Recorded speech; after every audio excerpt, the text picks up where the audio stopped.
So, good evening. My name is Hannes Swoboda. I'm president of the IIP. I want to welcome you all for this debate. It's, of course, not the first debate on Iran we have, also on the actual situation, and it will be, unfortunately, not the last one, because I fear that the turmoil and the chaos will go on. Before I make some very few remarks, I want to mention, of course, the artist who is sitting in the first row, and we have this wonderful exhibition from Mitra Jamaradi, who again and again is presenting us, of course, for the presentation here, some of the pictures, and maybe they express, of course, what is our general sentiment, our solidarity with the people of Iran.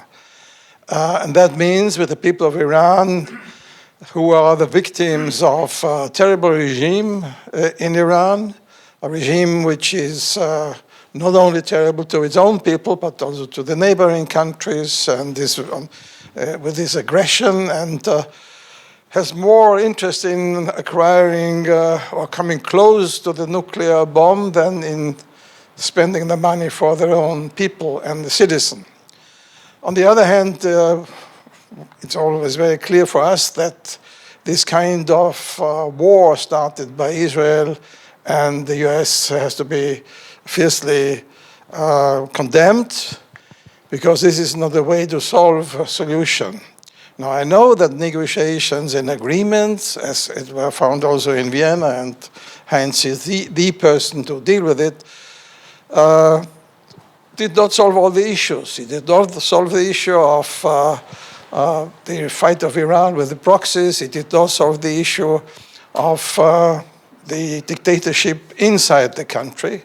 But nevertheless, the aggression, the destruction of a country, the killing of its people in Iran, but also in Lebanon, is not the solution of the issues we have to deal with. So that is our general attitude, because we are an institute as a platform for discussion.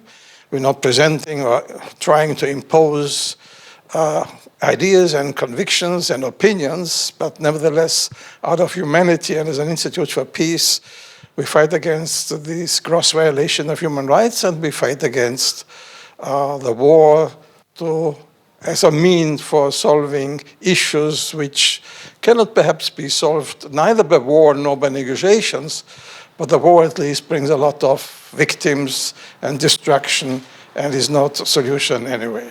So that's my brief introductory remarks, and I hand over to Samuel, who is the first time now moderating a discussion here, and we wish him and the panel full success.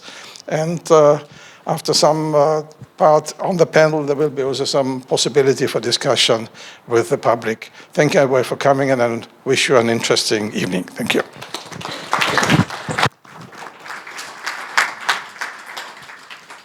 Well, thank you, Hannes, for the warm introduction. Dear guests, thank you on behalf of myself and on behalf of the IIP for coming here today to discuss the latest developments regarding Iran. My name is Samuel Kerschbaumer. I'm a project assistant here at the IIP, and I'll be moderating tonight's event. And earlier today, as Hannes and I discussed, we were asking ourselves, let's see what changes until the event starts tonight. And indeed, I think that after the illegal attack by the US and Israel on February 28th, the military situation has constantly shifted, and sometimes even drastically. Our title for tonight, A War Without Frontlines, Endgame or Intermission, reflects the complexity of this conflict. As with many recent conflicts, this is not a war confined only to traditional battlefields, but it is, I think, one of its most striking dimensions is the assault on civil society.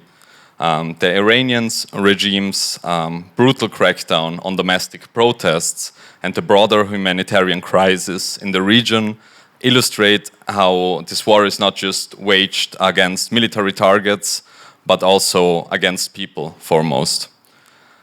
This war is also characterized by remote warfare, airstrikes, and a history of conflict, of proxy conflicts, and a continuation of previous strikes, such as the 12-Day War. It's a conflict that spans political, economic, and strategic domains, each with its own sets of challenges and implications. And now, with the latest developments, the 8th of April ceasefire, the Islamabad negotiations, and the US blockade of the Strait of Hormuz, key questions are arising. What are the implications for regional stability? How will this affect global trade, food, and energy markets? And what does this mean for the future of the Middle East, for Iran, and the people living there? To unpack this complexity, we have 4 distinguished experts with us here tonight, and I'm really excited and looking forward to the discussion. So let me start by introducing our first panelist, Edward Knudsen, a doctoral researcher in international relations at the University of Oxford and a fellow at the Institute of Human Sciences here in Vienna.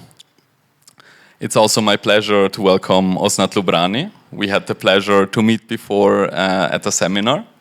And Osnat is part of the Diplomats Without Borders and the former UN Coordinator for Development and Humanitarian Aid. And now in your function, you are an associated researcher at the OIP as well. Next, I'd like to bring in Heinz Gärtner. Heinz is chair of the IIP Advisory Board and a professor at the University of Vienna. And bringing in another different angle, mostly focused on human rights, I'd like to welcome Shura Zedner Hashemi. She is executive director of Amnesty International Austria.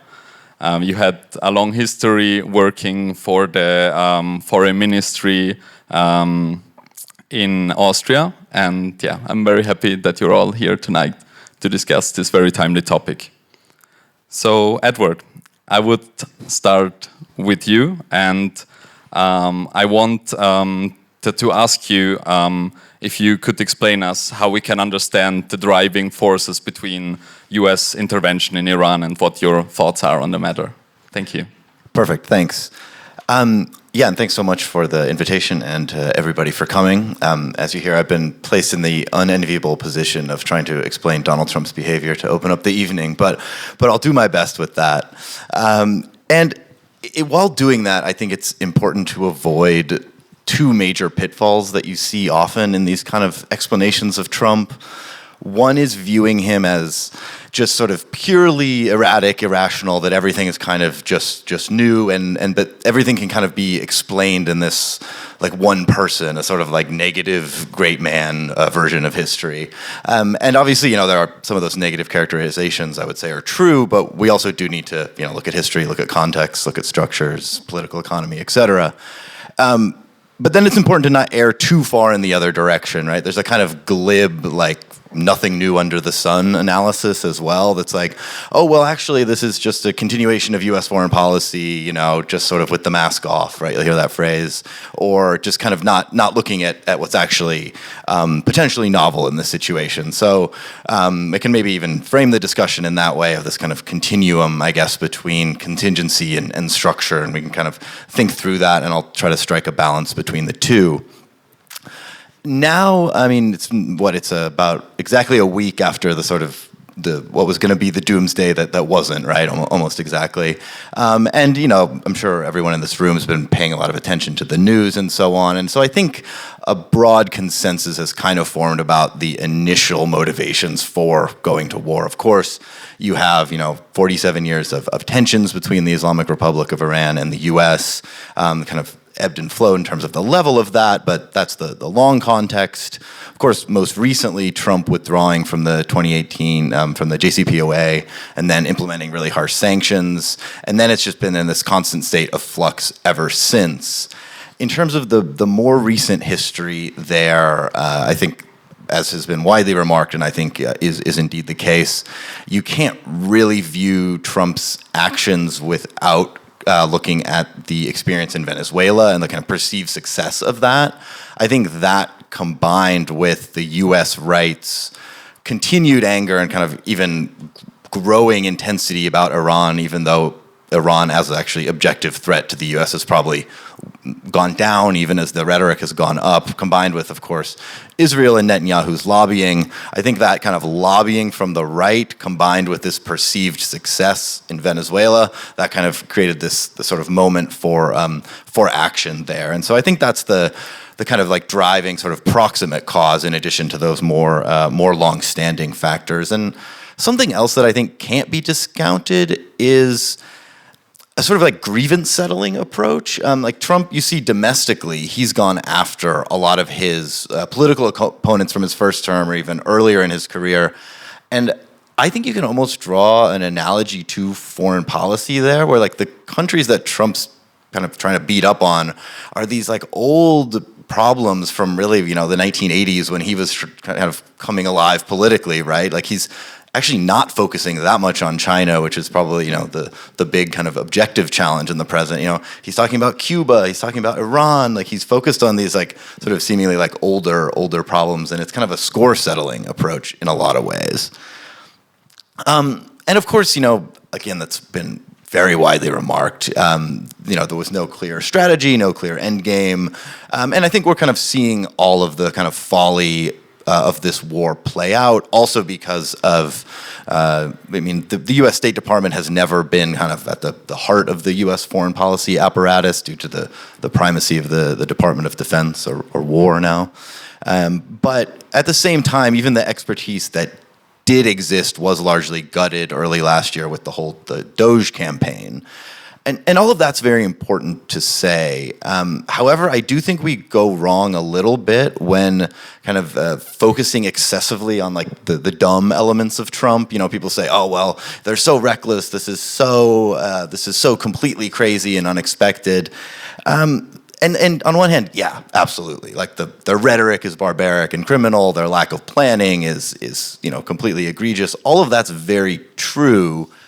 But at the same time, I think it's worth remembering that this is not America's first dumb or criminal foreign intervention or aggression. You have people like Robert McNamara, Henry Kissinger, Condoleezza Rice, Colin Powell, right? These are all people who are probably, by any objective standard, very smart people. And they all had a huge policymaking role in completely misguided and disastrous wars. I'm thinking, specifically of Vietnam and Iraq, but of course not exclusively. So you don't need dumb people to wage dumb wars. And I would say, even more than that, like you can't fight a dumb war in a smart way, and you can't fight an immoral war in a moral way. And that I think is becoming very clear, and I think is a real risk for the rest of the world, both the kind of opposition in the U.S. as well as Europeans who might be skeptical of this. There's this kind of tempting thing of saying, "Oh well, we just need to get Trump out of there, or we just want Biden back, or whatever." But like this is a kind of deeper problem of these sorts of interventions, and picking up on what Hannes opened with is that it's really the war itself that's the problem here. It's not that you can kind of pick and choose the elements that you don't like. I want to degrade the missile program, but I don't like blowing up the schools, right? Like it's part of the same package. And I'll kind of close out here with a quote that I think is very important and something that we often forget. And this is actually from the Nuremberg trials. And they say that in the verdict, that war is essentially an evil thing. Its consequences are not confined to the belligerent states alone, but affect the whole world. To initiate a war of aggression, therefore, is not only an international crime, it is the supreme international crime, differing from other war crimes in that it contains within itself the accumulated evil of the whole. And that part, I think, is just really, really important. I'm sure everyone's heard this quote in international law, international relations class, but like I just see in the discussions, even in the critical analysis of this war, that people think they can kind of separate the different elements, right? And that quote, like it contains within itself the accumulated evil of the whole. I think that's a very important thing. And as we kind of maybe talk about Europe's response too, I think is important because of this, what I said is a kind of the impossibility of kind of disaggregating different parts of the war, right? And that ties into Europe's overall relations with the United States, right? There's no a la carte empire. There's no a la carte war. Europe needs to think about if it wants to be tied to this project at all, based on what's kind of becoming more and more out in the open in terms of the U.S.'s conduct abroad. And I'll leave it there and look forward to the other discussions. Thank you. Thank you, Edward. I think later on we'll have the opportunity to jump even deeper into that topic. But for now, I wanted to talk to you, Osnat, because through your work with Diplomats Without Borders, just last week you helped us organize a panel at the IIP on diplomacy in modern conflicts. And so I briefly wanted to ask you, how would you assess the current role in diplomacy between the warring factions at the moment? What are your thoughts on those developments, also in respect of their history?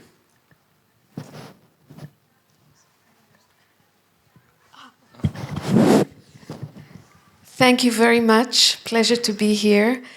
And let me first say that as far as Israel is concerned, there is no diplomacy with Iran, definitely. There's constant, over the years, there's been constant interaction, whether it's through conflict, proxies, covert operations, espionage, but there's never been any diplomatic engagement. And I want to say that historically, even before the revolution, although there was very intense cooperation, Iran never fully recognized Israel. There was an embassy, but it wasn't official. And this is at the core stood the Israeli-Palestinian issue, but also Iran's strategic positioning or interests within the region. And then after the revolution, there was a brief interaction that was more transactional around the Iran-Iraq war. It wasn't diplomacy, and since then there's been no diplomatic engagement at all. But I think it's been made easy to just shut off diplomacy at all. The ideological stance of the Islamic regime that Israel doesn't have a right to exist, that it basically should be eliminated, which made Israel's response to be and definitely Bibi Netanyahu for years, and we've all saw him at the General Assembly with a poster of the bomb. You know that Iran is an existential threat, and so offense only and dismantling of the Islamic regime. But I think and listening to you, I do want to refer to what's happening to diplomacy more generally, which is that I think it's being sidelined. Professional diplomats are not being included in any of these discussions. I also want to say that I'm very troubled, and perhaps Shura will speak about it, but in all of the negotiation proposals that are being put, people are not sort of being mentioned. It's about, security stances, but not about what's happening to people who are the main victims in these wars. But diplomacy is not about quick solutions. And again, just on the professional side, I think from the US side, there are three principal figures that keep appearing, not professional diplomats. They're more like businessmen or, loyalists to whatever the president wants. On Israel's side, I think since the October 7th, and then where Israel did win initially the sympathy of the world for the terrible massacre committed by Hamas, but then its response, this disproportional response of demolishing and killing so many people in Gaza, it's basically given up on diplomacy and on international norms and rules, and it's not in its interest to engage, because then you need to hold your own investigations, you need to respond legally, you need to be ready in any diplomacy. You need to recognize the other side, that the other side exists. Often you need to have, it's not taken publicly like on social media, but in closed doors. It takes time, and you need to have a measure of trust to begin with, even if you totally disagree. And I can talk from my own personal experience. I've engaged a lot in different negotiation efforts, particularly around humanitarian diplomacy, and sometimes you really engage with very unsavory elements, but you want to save lives, and that means that you need to engage and you need to negotiate. And that can bring important results. Certainly, I've learned that in the case of Ukraine, and also I would say that there are examples of diplomacy, like even in the midst of the ongoing fighting between Russia and Ukraine. There have been successful, quite diplomatic initiatives that have led to return of prisoners and some advancement on people who have disappeared, etc. So I think that with the current, and I can maybe later in the second round speak more on what's happening domestically in Israel, but I think Israel's stance right now, its foreign policy and diplomatic approach is not to engage, but rather to meet any criticism with offense and attack. And there's sensitivity around that, because this accusation of bias against Israel that sometimes is accompanied by accusations of anti-Semitism shuts the debate and is a very convenient way to just close any discussion. And so that's I think the current situation. Let me just say that as we speak about Iran, I also want to say that in the context of Israel, some of the calculations are that there are all of these other fronts that are going that we've all forgotten about. The situation in Gaza is horrific. The situation in the West Bank is horrific. And as you said, now this offense in Lebanon, we'll see where it goes but the fighting is still ongoing. And missiles are still raining on Israelis, particularly in northern Israel. So, that also, I would say, is a bit convenient for the parties that in contested regimes, when there is war, your primary concern is about security and protest, and not about protesting and dismantling the regime. So in that sense, it sort of serves, the parties internally. Thank you.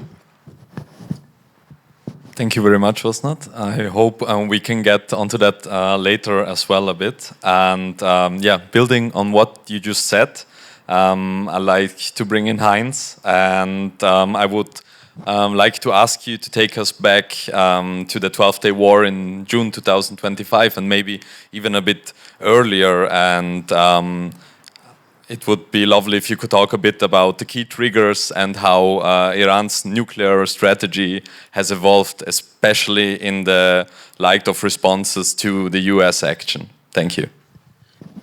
Thank you, Samuel, for the question and for moderating. Also, thank you, Hannes, for your introduction, and I want to thank also the IEP for hosting us. Yes, I will put the nuclear issue in a little bit larger context.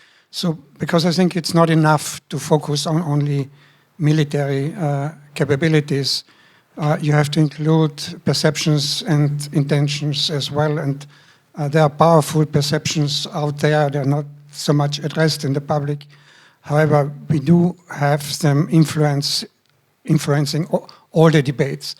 So, on the American side, we hear this, and also President Trump said this there is this hostage crisis of 1997. So we are humiliated. It's not only that the pro-American regime, the Shah regime, has been removed from power, but also the students have taken hostage 52 staff members of the embassy for 444 days. And so we cannot accept this, and we cannot negotiate with these people. So that's basically the narrative. Just for a comparative analogy, there were no casualties in the hostage crisis, but during the Vietnam War, we had 60,000 American GIs dead, and now the US has best diplomatic relations with communist Vietnam. So it's a narrative which is cherished and kept alive and has not so much to do with capabilities. Of course, there are other narratives from the American side which are alive for a very long time. I just found articles in the Foreign Affairs in the 80s, and in the 80s already they were discussed. So Iran will be the new superpower and will challenge the US. So that's another narrative. The threat of Iran is coming. Of course, not unheard in Washington are the slogans in Iran: death to America, death to Israel. US is the big Satan, and Israel is a small Satan. So these all perceptions which influence the negotiations. Of course, on the other hand, we have Iran. Iran is referencing mainly, or most of the time, to 1953, when the British and the American intelligence toppled the democratically elected government of Prime Minister Mossadegh and introduced the Shah regime. But also in the minds of the Iranians, you mentioned this briefly, is the war between Iraq and Iran, 1980-1988. Iran was attacked by Iraq, and more or less, with some little exceptions, but more or less the whole world stood behind Iraq, and Iran was mainly left alone. On top of this, the US itself entered the war at the end of the war, 87, 88, the so-called tanker war, and the American tankers would shoot down an Iranian civilian airliner with about 300 casualties. So there were never apologies by the US. So this perception, but this triggered now capabilities. So Iran, the experience of the Iran-Iraq war was that Iran, we need our own defense. And then they started to build up the much discussed missile program, what they have right now. But also they began with the nuclear weapons program, which supposedly was terminated in 2003, according to American intelligence services. Then came Obama and the P5, then negotiated in Vienna. So I was there almost every day, negotiated the nuclear deal, the JCPOA.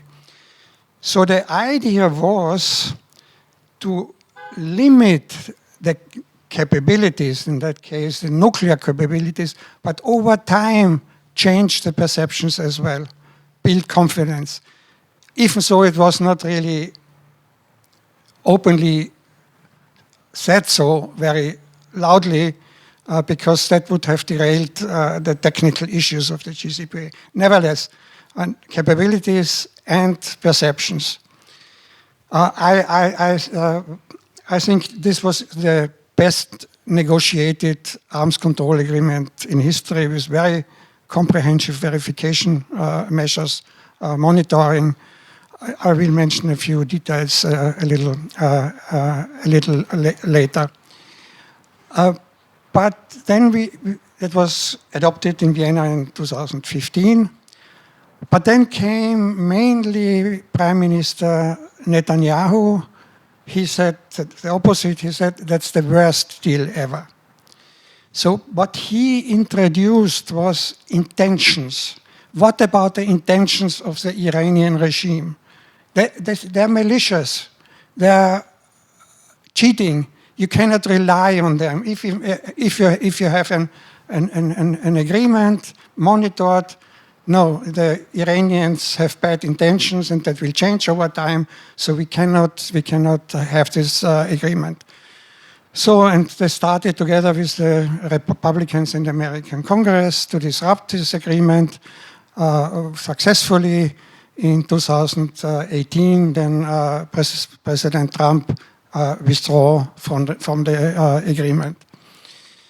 And ever since, when there were negotiations attempt, they have been derailed. So there was an attempt to revive the JCPOA in Vienna in 2021, 2022. I was there every day as well before the Coburg. And there was almost 80% agreement on the technical issues. So more or less what I could estimate at that time. And what happened then? Israel bombed the enrichment facility in Natanz. And that was a starting point when Iran began to enrich uranium 60%. That's what we have now. It started then in spring 2021.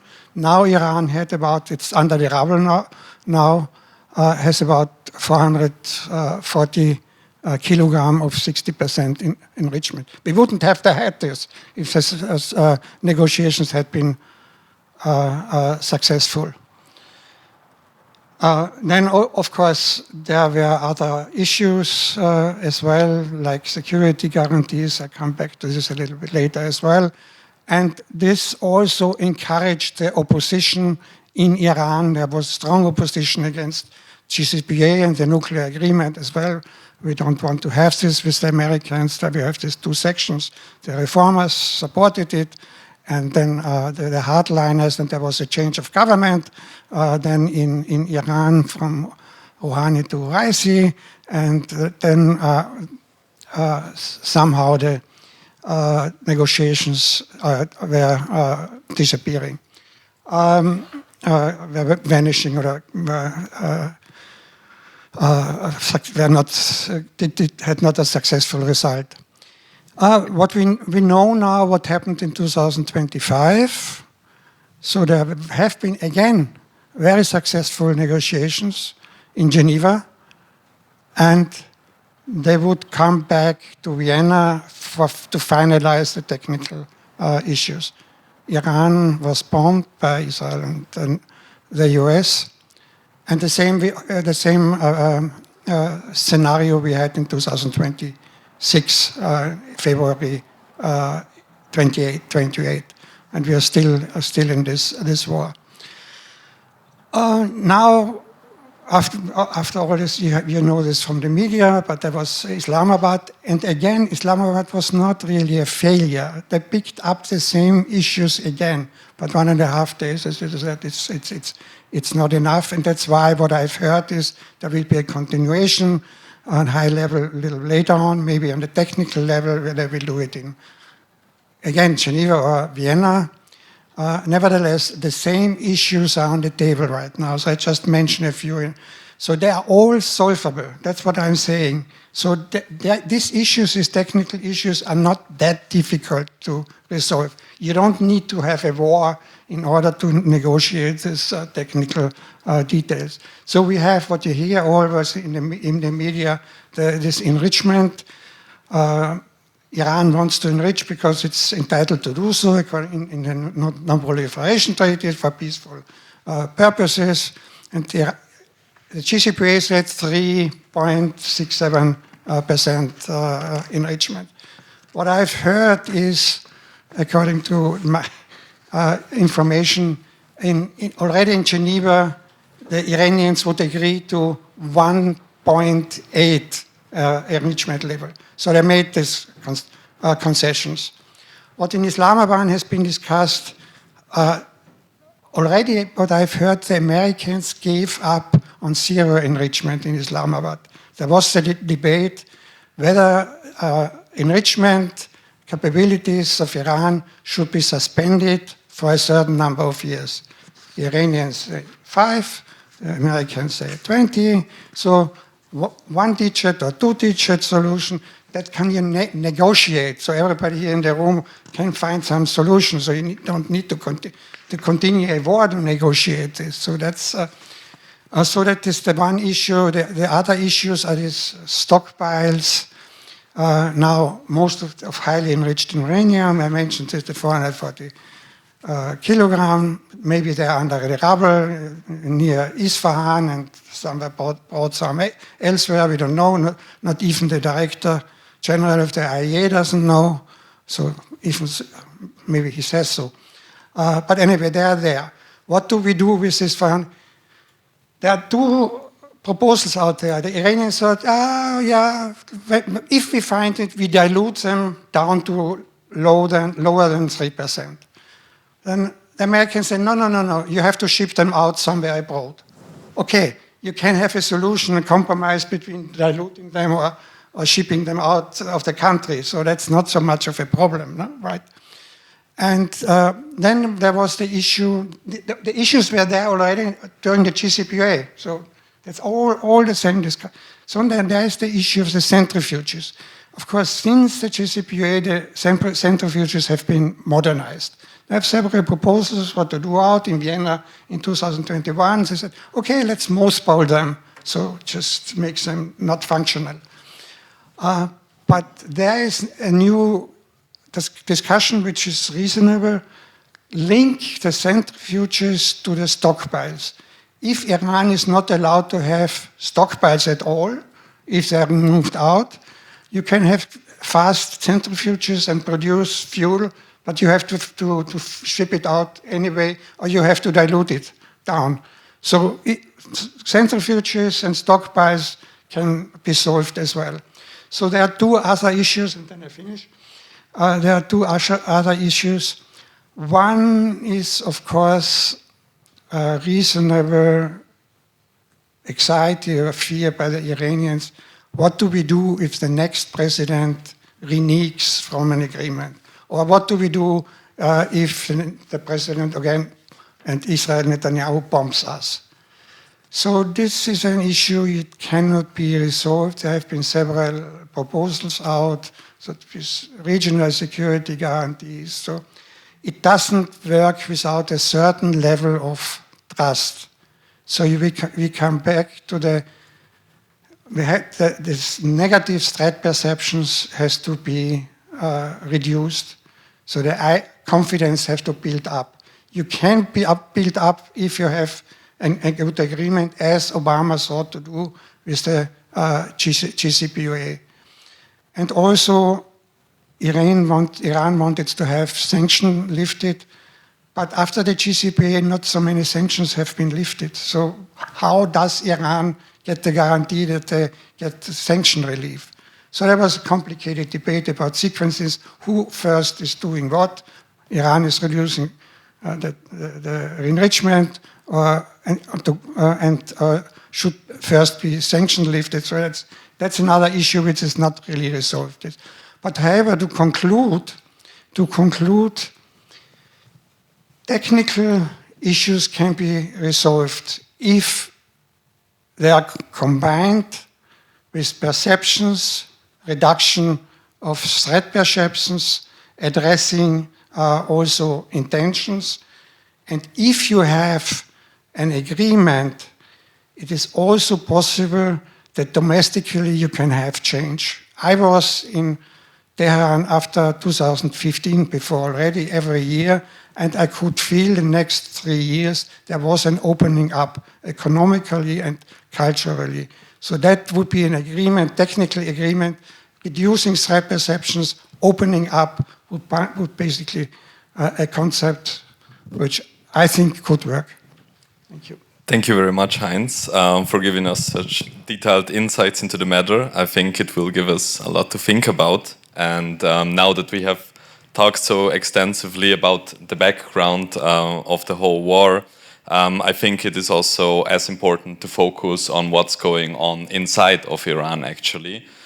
Since the protests in January, the population in Iran has largely been cut off from the internet. However, some testimonies still managed to reach the outside world. And so I wanted to ask you, Shura, given your personal experience and understanding of Iran's political landscape, how do you assess the current direction of Iran's internal political development? And maybe how have the protests changed since the Woman Life Freedom movement, which we all followed from Europe, at least? Mm-hmm. Thank you.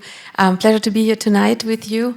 I start with the first part of your question. So how is the internal structure in Iran at the moment? I think it's important to understand, we all know that Iran is not a democracy, it's not a liberal democracy, of course, but it had, or it has still, some kind of power structure. There are several players, several actors, the supreme leader, which was Khamenei and is again Khamenei, the Guardian Council, the clerical establishment, the parliament, and of course the Revolutionary Guards, the IRGC. And I would say before this war, these actors, this power balance, they had some kind of negotiation processes and some kind of balance, I would say, within themselves. And what this war has changed now is that the center of gravity has totally become the IRGC. It has focused within the Revolutionary Guards, which is a very disappointing development in my personal opinion. And because the ideology hasn't changed through this war, there has been no regime change or a system change or whatever Trump promised to the people, to the diaspora, to everyone. But a transformation has taken place from this, I would say, theocratic authoritarianism to some kind of military authoritarianism, with the center of gravity being now focused in the IRGC. So this is, I would say, at the moment, the situation in Iran, the internal structure. And then there is also this question of, but where are the reformists? So you have this. These people that they call themselves reformists. Best example is the president, Pezeshkian, who was elected in 2024, who I think had who really wanted to change something within the system. But at the moment, I would say there is no space for these kind of people, for the so-called reformists or reform-leaning people within the system, because the IRGC has become so strong at the moment. So I don't think there is a window of opportunity now for these people, for the way they are organized, to somehow establish anything. And when it comes to the to civil society, the Woman Life Freedom movement that you mentioned, the Iranian civil society is, in my experience, a very strong civil society. It is very progressive. It is quite secular, actually. But at the moment, there is a big distrust regarding external actors, not only the US, not only Israel, not only the European Union, that apart from Spain was not able to speak out against this war, actually. Also towards the Iranian diaspora, people outside of Iran, because of the way they behaved and they tried to manufacture consent for this war. So I think at the moment, civil society is battered in Iran. We all know in January they went to the streets, hundreds of thousands of people. There was a big massacre. So there is a civil society. They are leaning towards a system change, but I would say at the moment everything is a bit pessimistic, and I'm not sure how it goes after the talks in Islamabad are finished. Yes, I think indeed it's a very difficult situation because on one hand you have a terrible regime committing mass atrocities towards its own civil society, and then on the other hand you have a president starting an illegal war. And I think that also the attacks on Sharif University that we saw, or the Pasteur Institute, which were kind of strongholds of civil society resistance, are not really helping the cause of so-called regime change. But I also wanted to ask you, dear panelists, where do you think that Iran's vulnerability in this lies? Because Iran has refrained from negotiations at the beginning, and there have been those terrible dehumanizing exchanges on Twitter, through social and other social media. But it was indeed the US threatening to attack Iranian infrastructure, which I would argue brought Iran to the negotiation table this weekend in Pakistan. So are we seeing the US really trying to target Iran's most vulnerable points, where you could say that the regime couldn't legitimize itself anymore if it got struck harder in their civil infrastructure?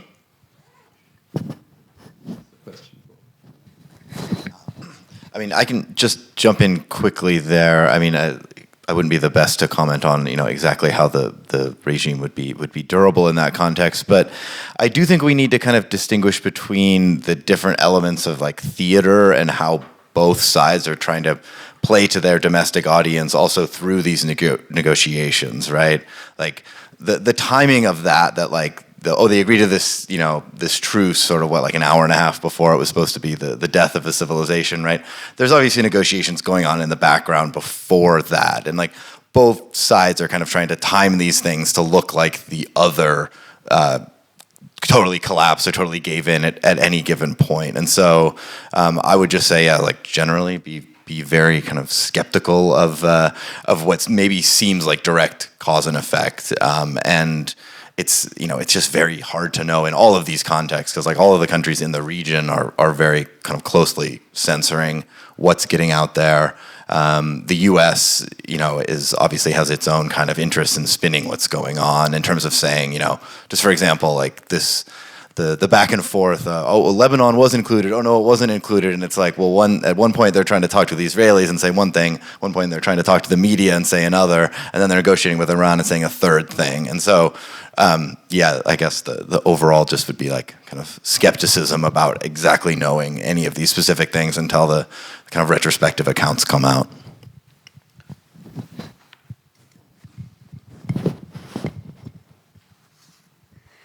Maybe to just speak a little bit about, look, there is no, Israel is not a party at any table. So this is all sort of managed by the US. But I think it's important that we also look at what's happening domestically. We've just heard from Shura how, the impact of the war on how things look internally. And I think in Israel, on the one hand, I think that the current government is not inclined to move away from its military solutions, first and foremost. I think even in Lebanon now, it's been at the pressure of the United States that they agreed to start, but they're still continuing the fight with Hezbollah, which isn't going too successfully. Hezbollah still has its forces. Hamas is still in Gaza. I think it's also important to remember that the polarization in Israel started even before 7th of October. The big protests were all about the efforts by the Netanyahu government to dismantle, to cause legal reforms that would basically dismantle democratic institutions. This polarization has increased since, And the rhetoric is that there is no partner to speak with, that we need to defend ourselves, that we have a right to defense. And this is where also the whole issue of international norms and rules has become something like a pick and choose. So you can say that you have a right to self-defense according to Article 51 in the Charter, although, in responding very aggressively to charges that, of disproportionality and the issue of necessity and disproportionality. But then international law is just being completely thrown away and disregarded. But it ends up also being about the interest of the current regime to stay in power. And it relies very much on a coalition that is very right-wing and religious, and is moving very fast under all of these fronts with different borders and different theaters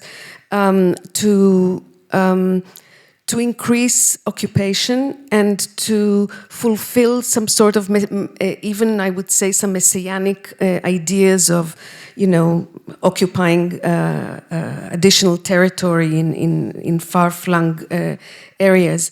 And at the same time, I think that we will see what happens in the elections, but even though the chances are that the sentiment in Israel is moved to being more militaristic and not pro-peace, unfortunately. It's almost like the word peace in many places has become, equated with being a traitor.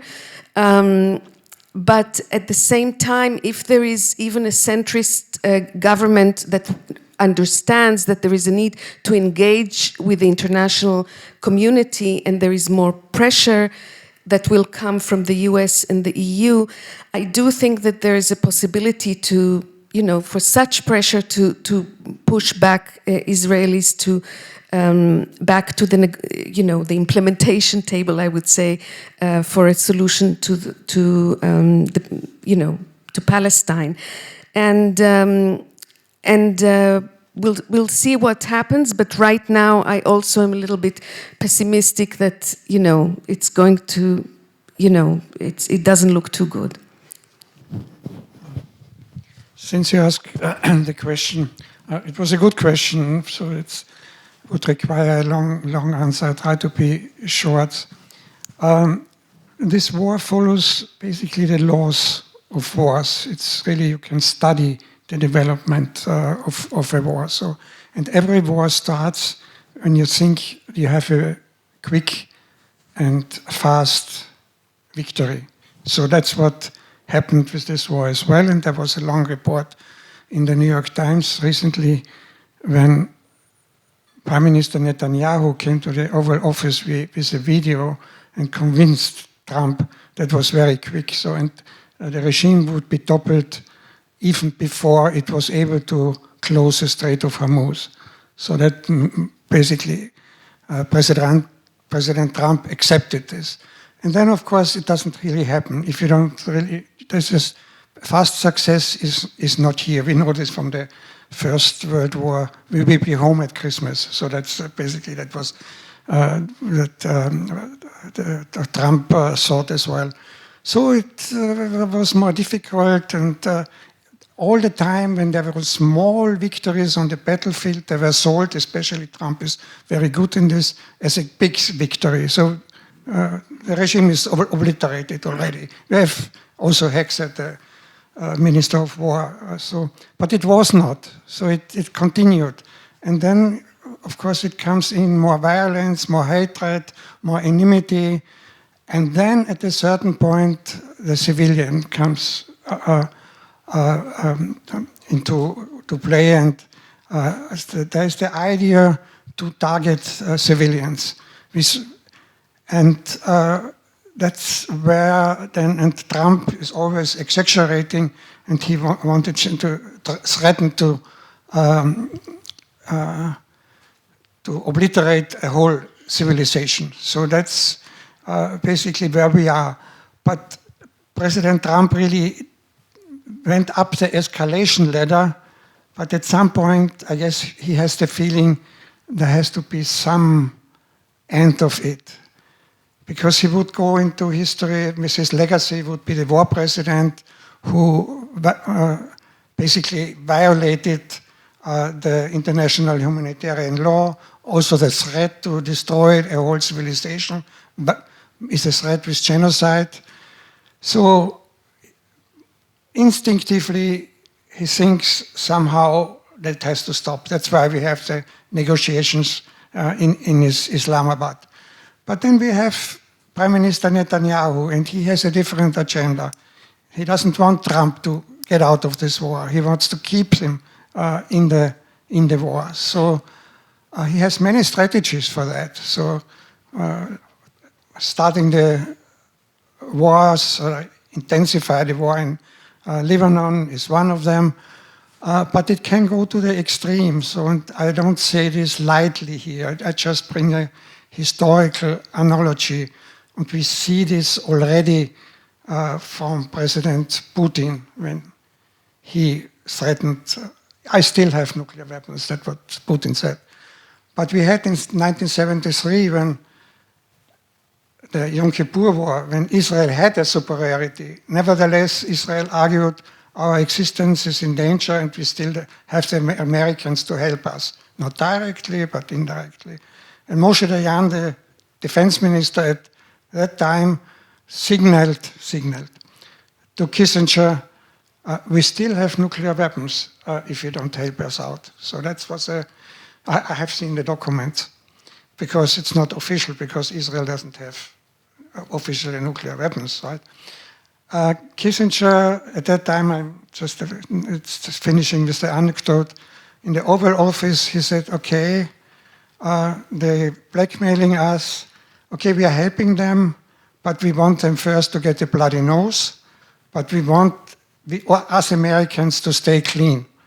And we don't want that they use nuclear weapons because that would be a catastrophe. And I'm sure also if Netanyahu would use this argument, I don't know, he could, I'm sure that even President Trump doesn't really want that Israelis would use nuclear weapons. So they will try to do everything that Netanyahu is not going that far up the escalation ladder. But the positive outcome would be that Trump has the authority really to curb in Netanyahu and let the negotiations at least develop. Thank you very much, Heinz. Shora, I would like to address a question to you. We now extensively talked about the US administration, the domestic situation in Israel, but on the other hand, the US with its airstrike have killed many of the very senior leaders of the Iranian regime. Like for example, Ali Larijani or Ali Khamenei. So I wanted to ask you, who are those new leaders who have now replaced the old regime, and what can we expect from them? Well, the new leaders are basically, the new supreme leader is the son of the former supreme leader. So we have replaced the old Khamenei by the new Khamenei, which is actually not a big difference. It is a difference in one way, because the younger Khamenei has very strong ties to the IRGC. He is basically an IRGC man. He has not a religious authority. He's not a very high-ranking cleric, as it should be in the idea of the Islamic Republic. It should be, the highest-ranking cleric, which he is not. But he was the candidate of the IRGC, and the assembly of experts that is voting for the new supreme leader, they were quite pressured by the IRGC to vote for Mojtaba, for the son of the former supreme leader. So this is the supreme leader. And then we have Ghalibov, who is also an IRGC man. So as I said before, the new leaders are military leaders. They are not clerics, maybe. That's the big difference, I would say. But the IRGC was also before the war, it was a state within a state. I don't know if you can say that in English, but a Staat im Staate. Yeah, so these are the new leaders. And then we have this very sad figure of President Masoud Pezeshkian, who is like this reformist, so-called reformist who has nothing to say, basically. So it's a very formal position that he has, but it's not a very political position, and he cannot decide anything, basically. Yeah, I think one other crucial matter which I wanted to talk about with you is the critical choke point known as the Strait of Hormuz, obviously, which has been central to this war and also to the negotiations. First, we had a full blockade from Iran for the Strait of Hormuz. Now, after the negotiations, Trump comes in and says, okay, now we are blocking the Strait of Hormuz. And obviously, we all experienced the negative consequences for oil prices around the world and in general impacting the global economy in a very negative way. So how can we try to find a solution for this situation at the moment in Hormuz? What are different scenarios that you have in mind?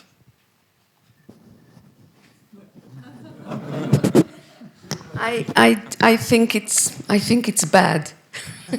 That's I'm not, but I do want to say that we also, and of course we all read and we know that it's the impact on the entire region and on the world, and in the end it comes to people's pockets and having, whether it's in the United States or in the region, and I just want to again come back to the issue of diplomacy and peace. I mean, with all of this. For example, we don't hear about unraveling of important peace accord with Egypt and with Jordan. But when you look at what is happening to the people of the region, I think that the frustration is also going to build up and might lead to instability in places that we don't really expect. So all of this, ignoring all of this pressure cooker that is already building, I think, I don't know, I think this Strait of Hormuz is sort of a dangerous, of building pressure, but maybe Ted is better positioned to say something about that. Yeah, I mean, sorry, go ahead.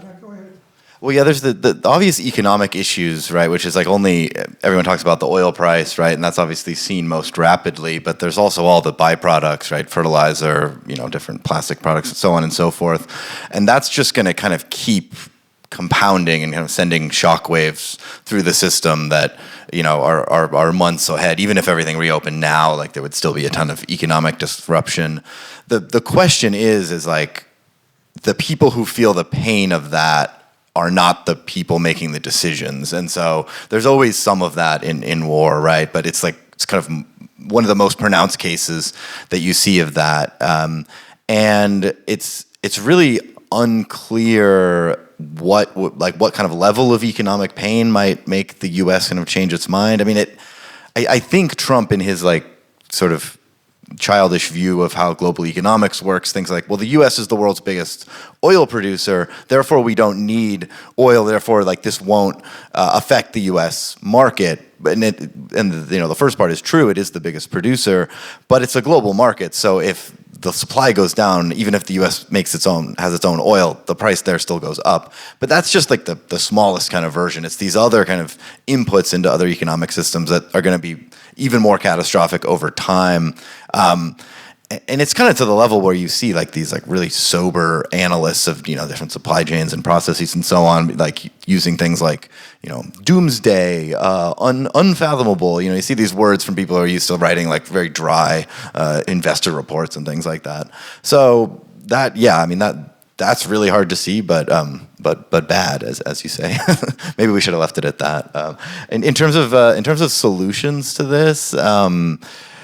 Yeah, I don't know. Should we split the toll money 5 ways? Does that work? The Strait of Hormuz, the toll that they're proposing. I have no idea how that's actually going to work. I mean, it's like Trump sort of wants to pretend that he's making this business deal where everybody, where he's going to take half the money or something like that.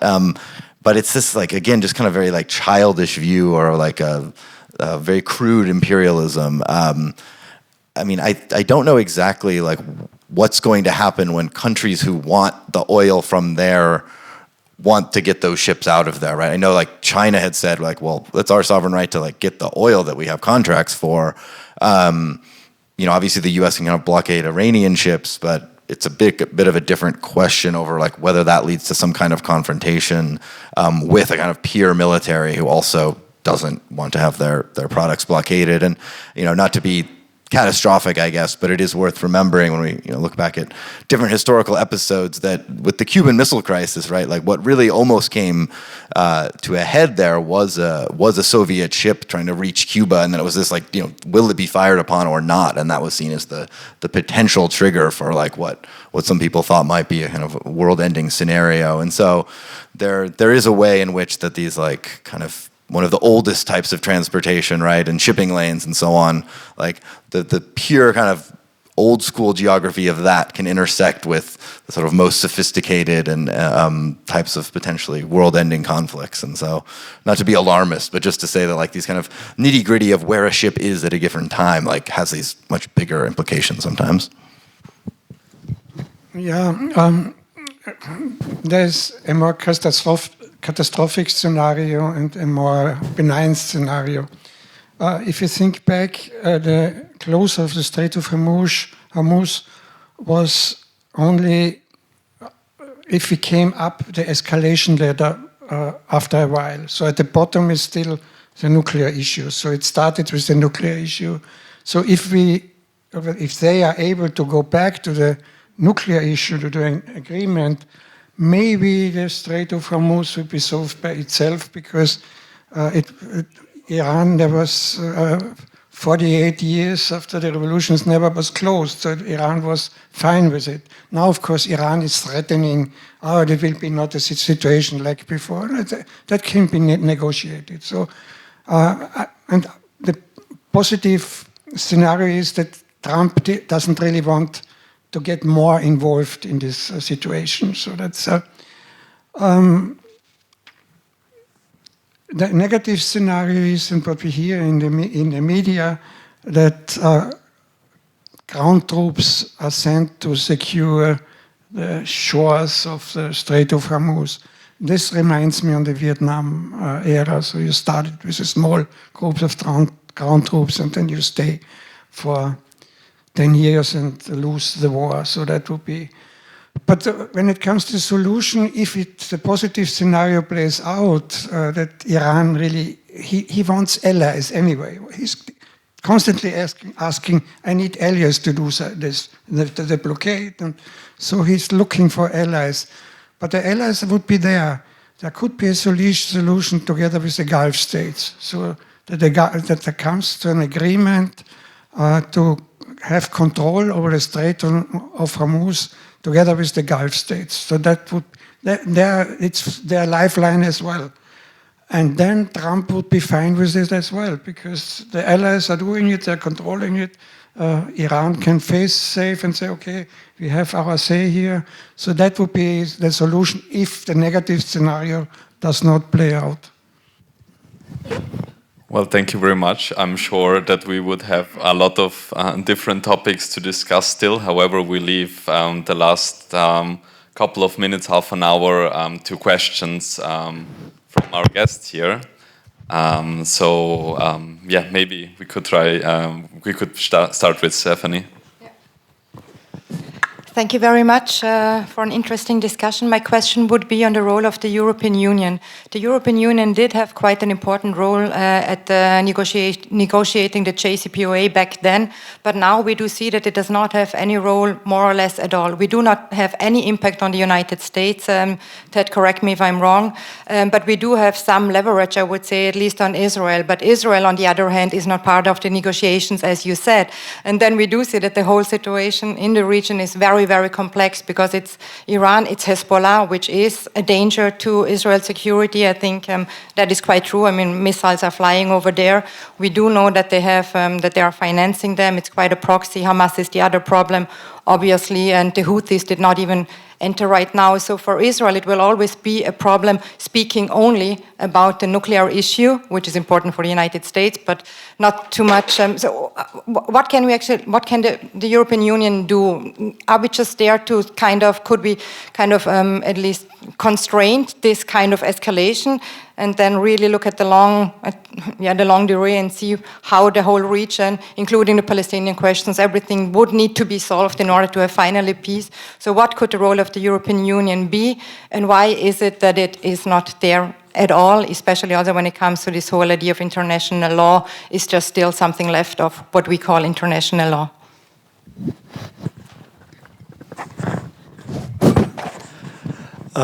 Thank you very much. Sorry. It's very difficult to add something sensible because everything has always been said. I'd like to briefly dwell on, in my mind, there are 4 reasons why Islamabad failed. Number 1, the issues are irreconcilable. Number 2, there was never an intention on both sides to succeed. Number 3, the talks were deliberately torpedoed. Netanyahu comes in. And 4, and I liked very much what Mrs. Lubrani said, I think they don't know how to negotiate.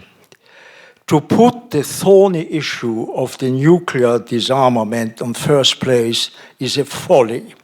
This is an issue which has to be on the back burner and comes last. The name of the game are matching commitments. The Americans are always putting up the stick and never the carrot vis-à-vis Iran. They could have told Iran, look, open the Strait of Hormuz partially, and then we release about 3, 4, 5 billion of frozen assets. It's very important, first of all, to try to arrange a minimum of mutual trust. But in order to play hardball, this will never succeed. So matching commitments on both sides is the name of the game. Thank you. There was one more person in the background. Thank you. Yes, wonderful discussion, a lot of background information, but I would like to talk about Mr. Trump. You've called him childish, but he's a political man who's been successful in his elections. Now he's completely failed in his political calculations, the military calculations in the East. Is he crazy? Is he an inept politician? But it's a Trump war. It's really around this guy's personality. We can talk about all the background information you wish, but this guy is driving the war. And I'd like to talk a little bit about Trump's war, which is totally egocentric and maybe political, but now the largest demonstrations are taking place in the USA, no King's Parade. So, give this back to somebody. So maybe first we'll answer those 3 questions and then we'll move on to some other questions. Who would like to start? I can start. On the role of the EU, I want to believe that the EU can do a lot.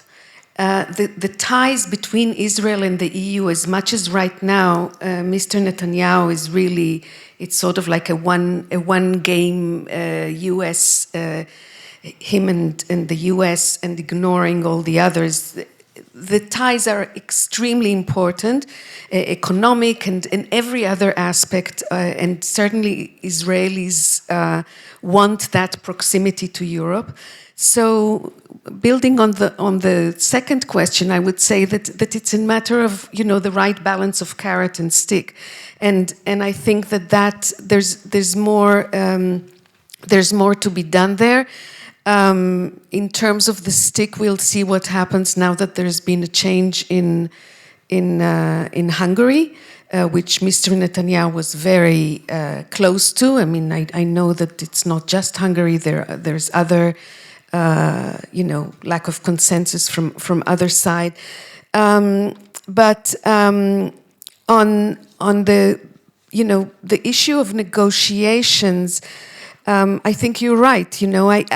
I think one of the things Israel and the US can boast tactical wins and operational wins, and really they've demonstrated all their power, but it's mostly tactical wins. The lack, and I think you said it before about no strategy. I mean, even good military analysts are saying that you don't go into a war without thinking how you get out. And I'm thinking if half the creativeness and innovation was put into how can we, without turning on the guns, do other things to encourage and support the protests in Iran and find ways to, shepherd some change there, and also support the voices who are under increasing duress in Israel, who are speaking for peace. And part of it, I think the EU is already doing, but I want to believe that there's more that can be done. Thank you. Ambassador Christiani, sure, I agree that there has to be a basic trust. That's what I said. Without trust, there can't be an agreement. But I don't agree with you that there's positions at Islamabad and also at the negotiations before were irreconcilable. Technically there are solutions, so that I would argue. But without trust, of course, they will not work out. So that's Stephanie, there have been Hannes might challenge me, but there have been several crossings where the European Union failed to act. So one was after 2018, so more or less the Europeans yielded to Trump's pressure because of the fear of secondary sanctions. So they could have taken a diplomatic initiative. Second, it was 2021 when the negotiations in Vienna failed again. The Europeans did not put enough pressure on President Biden because President Biden led to procrastinate the negotiations. He didn't really want to come to a conclusion. He was afraid of domestic pressure, but the Europeans could say, let's finish it before we have change in Iran with Raisi coming to the government. And the next crossing, what we have now. So why Pakistan and not the European Union? So we could have taken the initiative. So Turkey is also in play, and Egypt, but no European Union. I don't really understand where the power of the European Union is left. And the last point, the European Union has so nice plans of a two-state solution for decades. And then they left it to a Trump-Netanyahu undertaking, not saying anything what Netanyahu and Trump and Biden and Trump negotiate about the West Bank and Gaza. So they didn't really, they could have taken some diplomatic initiatives. So.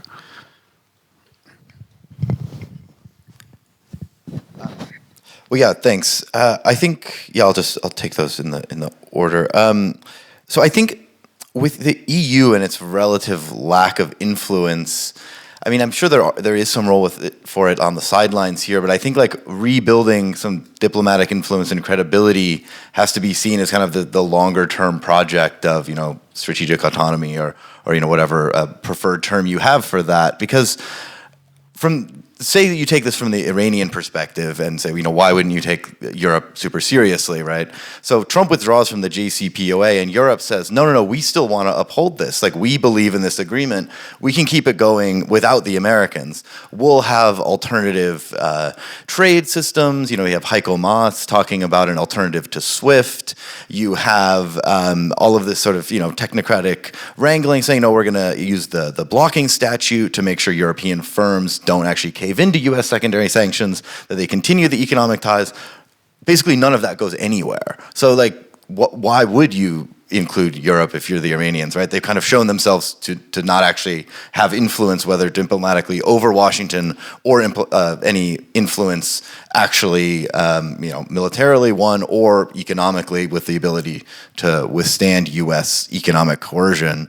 And so I think there is maybe that has to be part of like a structural kind of fix to increase European power and influence, not just say like, oh, we need to be included at a table, right? You need to actually have a reason to be at that table. And yeah, as far as reasons for failure, like I think it's and I can completely defer to your like technical expertise on this in terms of there being technical solutions for all of this. I think the fact that there are solutions, though, on a technical level does have to lead you to ask, well, why does it keep failing then? And that leads my mind to go, well, I think there's an interest in these negotiations failing from at least one party. And I think you said, well, Israel's not at the table. And it's like, yeah, they're not at the table, but they can like flip over the table at any given time and also call one side of the table into another room and tell them they're not acting how they want them to act at that table. I mean, you have reports that like Vance was constantly going and updating Netanyahu from Islamabad, right? Like that, you can't have. That's a very hard way to have a negotiation. If you're not actually there to openly negotiate, but it's almost like you have eternal veto power. And if you don't like how it's going, just start another war, right? Like that.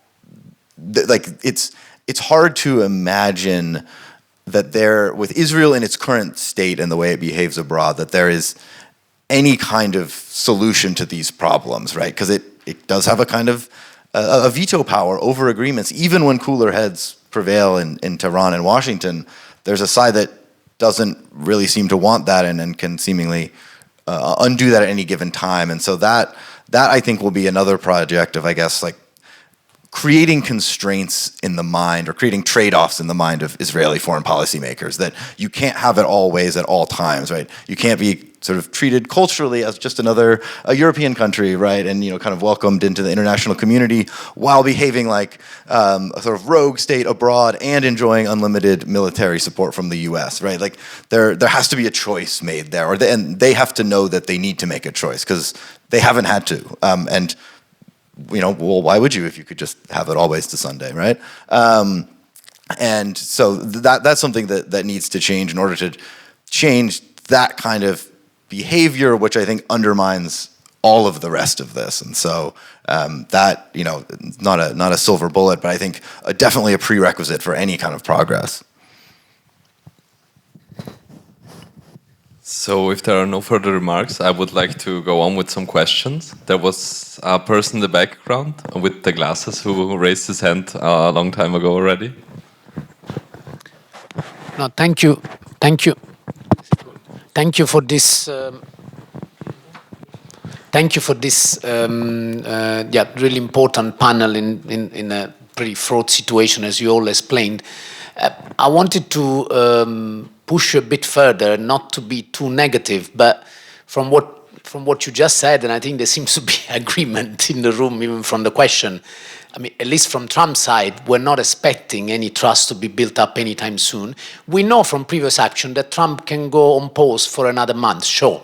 But that doesn't mean there is another Iran or another Cuba or another X in that situation that Ted explained. The global situation is very unstable. So beyond the fact that we should always pursue, of course, more traditional way of diplomacy, what are you proposing? And I'm not saying war. How do we prepare for that? That whatever deal might emerge, it will be a relatively moot deal. So how do we prepare for that rather than just saying we're just going to go back to how we used to do it before Trump? Thank you. I think Hannes in the first row also wanted to ask a question.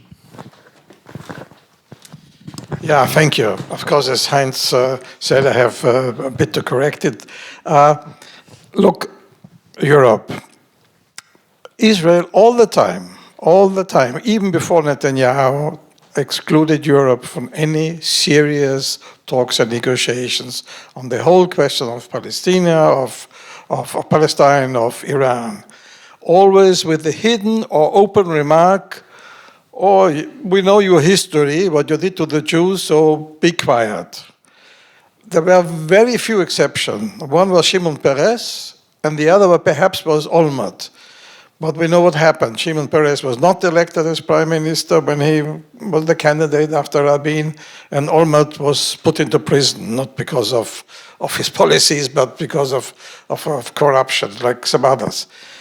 There was no openness from their side. And the same is for the US.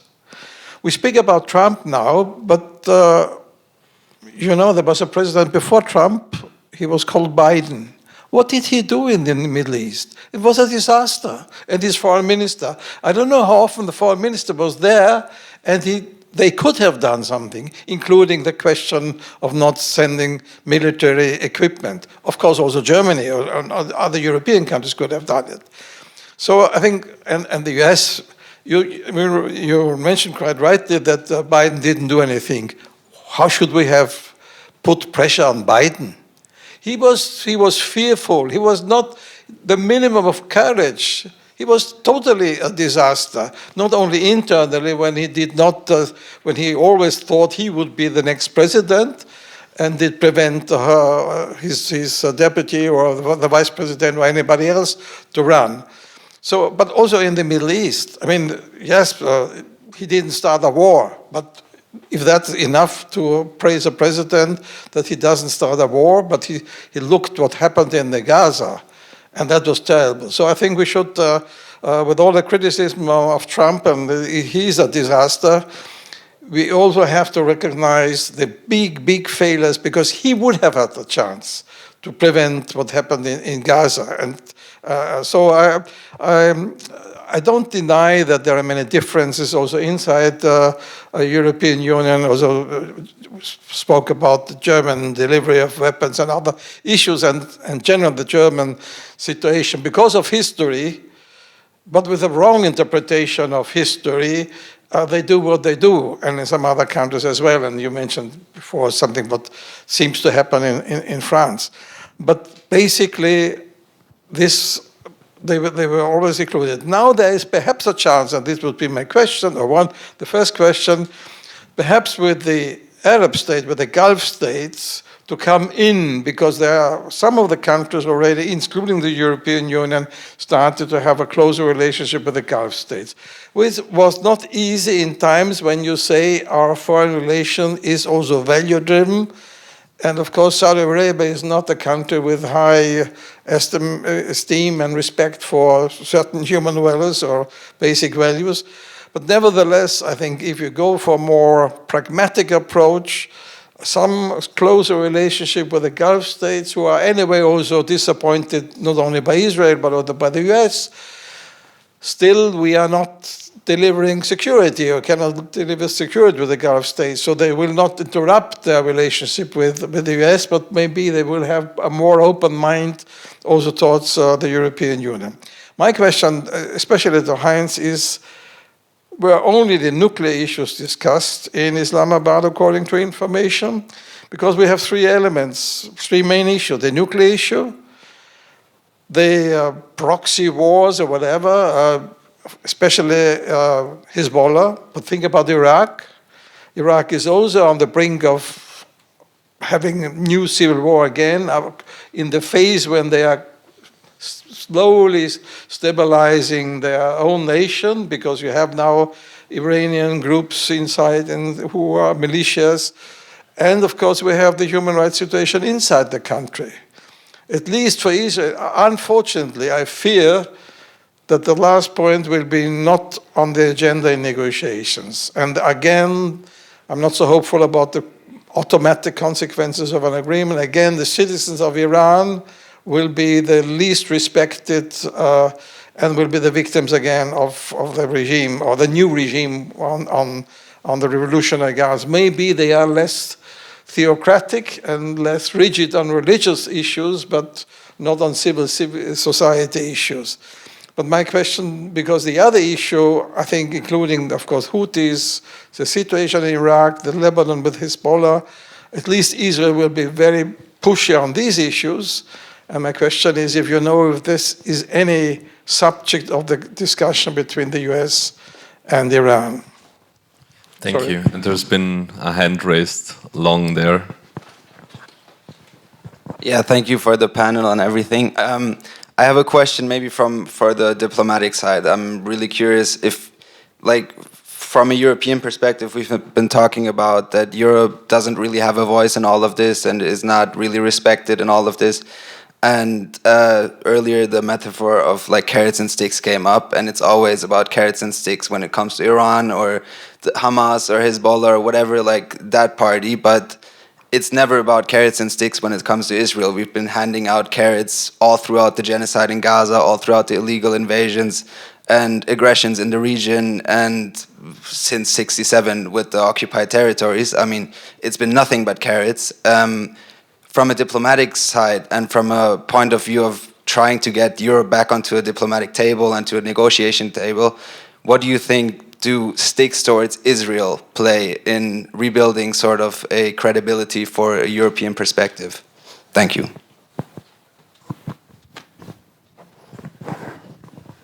Whoever feels ready to start may take the microphone.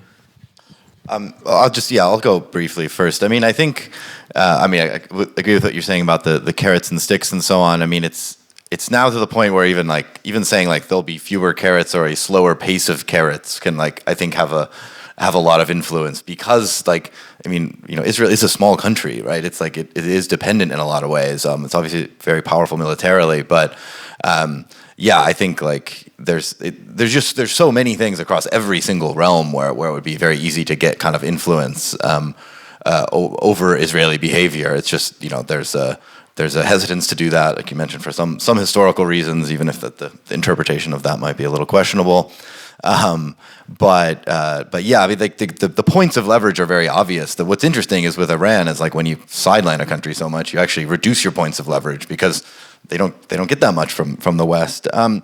And I realized I didn't quite, the Trump issue from before, I didn't quite address that. And I think it's this sort of like, one, there's an American desire always to kind of move abroad if you're stymied at home. And we're kind of seeing that, I think, with very Trumpian characteristics and kind of doing these things that no one else would do. And the thing about when you do something that no one else will do, you can have a success that no one else would have, right? The Maduro thing. Kind of crazy, right? It worked from the American point of view, but then that encourages you, and you do something. You take on a bigger opponent, and then eventually, sometimes it doesn't work. And so, I think the combination of that initial success and kind of more risk taking is an explanation there. And just final point on the EU and why they couldn't influence Biden more. And I agree that the Biden era, was really catastrophic in a number of ways. And I think it also goes back to this question of like broader lack of European power and influence in other domains, which can kind of be weaponized against them, right? Because what else is going on? War started before October 7th. The full-scale invasion of Ukraine. Europe's terrified the U.S. is going to withdraw support for that. So they don't want to bully or pester Biden too much about other issues that, are to them relatively less important. And so you don't get that pressure, right? Because the U.S. has this huge amount of leverage for the question of Eastern Europe. This is also what happened with Europe kind of caving in on some of Trump's tariffs and different trade demands, right? There was reportedly pressure from Central and Eastern European countries that are worried about Russia, that the U.S. could withdraw security guarantees if they don't give in on trade demands, right? And so it's like, when you have these glaring weaknesses, they can be used against you, and I guess that's the theme of this sort of these three countries I mentioned there, whether it's Iran, Israel, or the EU, of like a weakness in one area can be exposed to extract leverage in another, and I think that needs to be remembered both for in positive and negative directions as we move forward from here. Yeah. Ganz kurz. I just wanted to thank the young man in the back for his intervention, because I also think there are sticks needed in regards to Israel. I left diplomacy a few years ago for a reason, and I joined a human rights organization. And in my opinion, a very powerful stick, and we are working towards it, would be the suspension of the EU-Israel Association Agreement. And I'm very, very much hoping that it comes to that. So that would be a stick, in my opinion. To the point behind going back to the pre-Trump era, I think that would be a good idea. So concerning the GCPOA, just go back to the pre-Trump era, but call it Trump.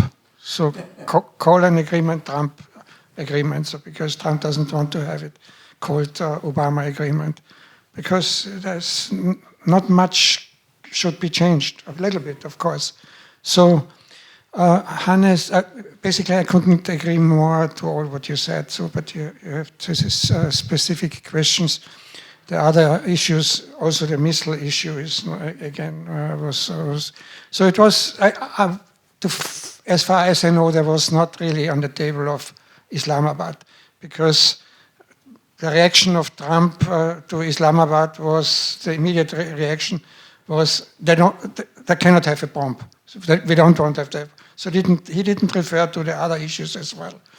But you can't really lump them together in one package. So that's already the problem. But because Netanyahu raised this after GCP, why have been these other issues not addressed?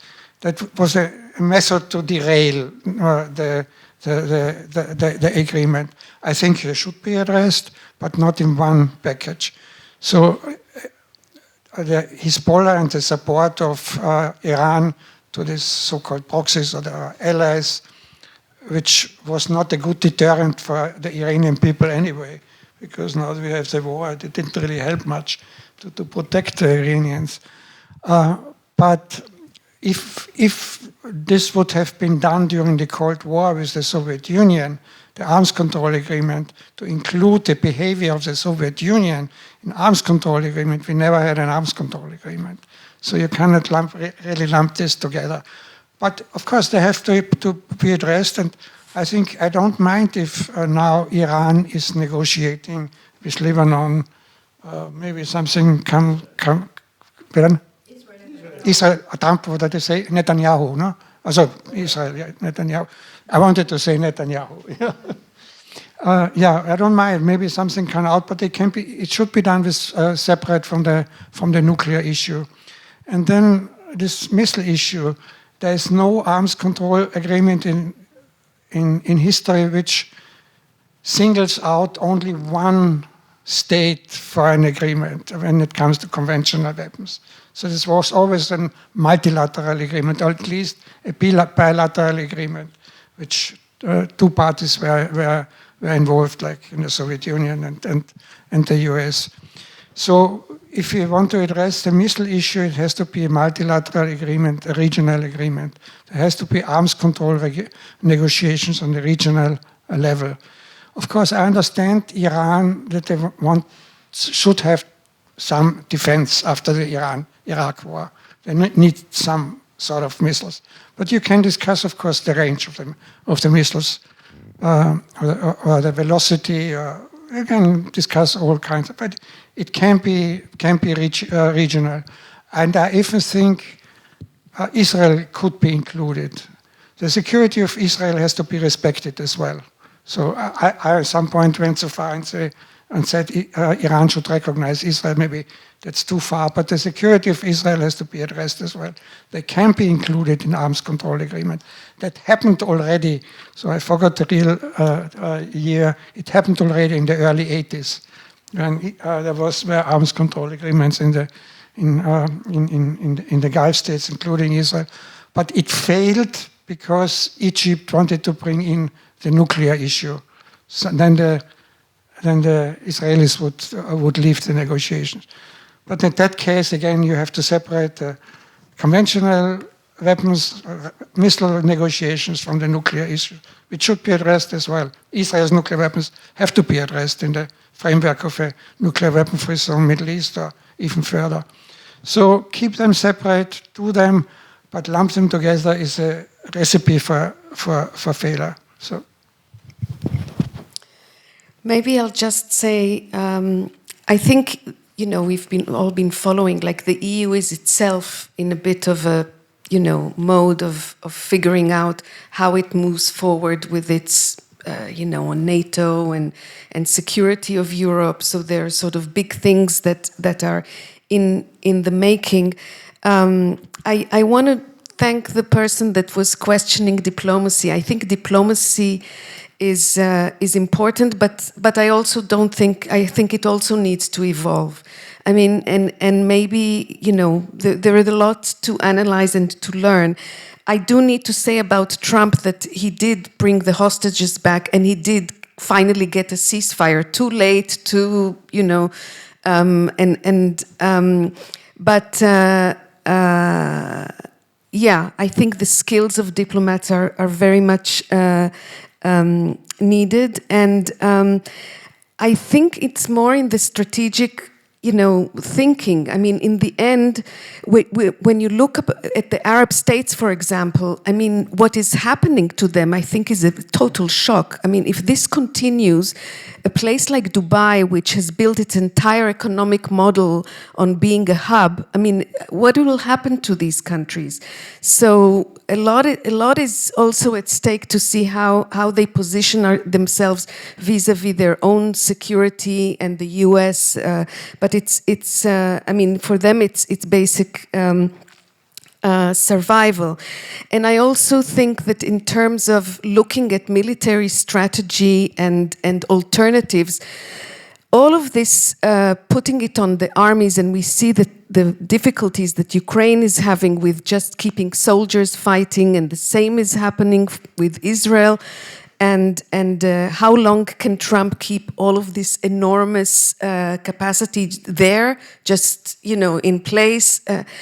I think, again, I think more strategic thinking and offering and thinking through alternative and explaining to leaders what are alternative options and why they're so important for security, for sustainability of these processes is absolutely essential. And then finally, I think the role of the EU is also, I mean, one way that where the EU is immensely needed is also to bring back attention to the multilateral organizations, which are kind of like crumbling and falling apart, and the EU is a critical supporter to try and you know, build up, rebuild, restore trust and belief in these institutions, and that's where more investment and more political support is needed as well.